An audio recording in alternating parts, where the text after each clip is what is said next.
This video will help you understand how web or internet works. An internet is basically a network of computers across the world. Just like this image, you can see how things are interconnected.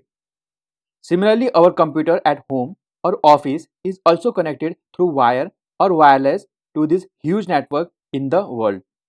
Each computer or router has an IP address which is unique and helps to identify that device in the network. The old IP address format, which is IPv4 protocol, has digits grouped in 4 categories and of 32 bits. The new IP address is of IPv6 protocol and grouped in 8 categories and of 128 bits. These computers talk to each other using TCP/IP protocol. A protocol is basically a set of rules which helps in healthy communication or its functions. Another important protocol is HTTP, which is Hypertext Transfer Protocol and responsible for handling web traffic like requests and responses. Web servers are softwares that run on computer which helps in serving pages to the user. Its main job is to store, process and deliver the web pages. Few examples are Apache, Nginx, etc. Your computer can also act as web server, although it is practically impossible, since it might happen that your computer can shut down or crash or other possible incidents. In some cases, the internet service provider also won't allow this for security reasons. To make your website available to users, you need some space in the web server. The spaces are provided by hosting companies. There are broadly two kinds of hosting companies.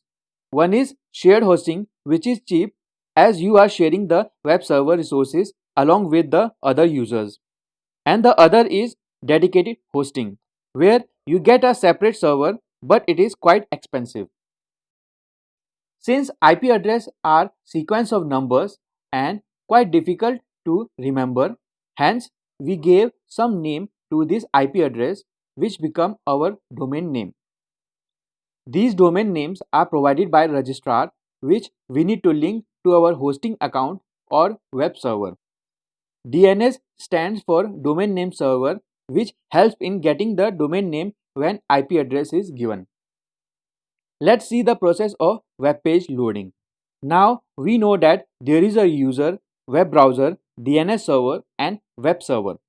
The user enters a URL or say google.com in the web browser which acts as a client. Then the browser asks the DNS server for its IP address. Then the browser will use this IP address which actually represent a Google web server somewhere in the internet and request for its home page or index.html. The web server then returns home page along with other files like images, CSS, etc. to the browser. Finally, browser will render or display that web page to the user.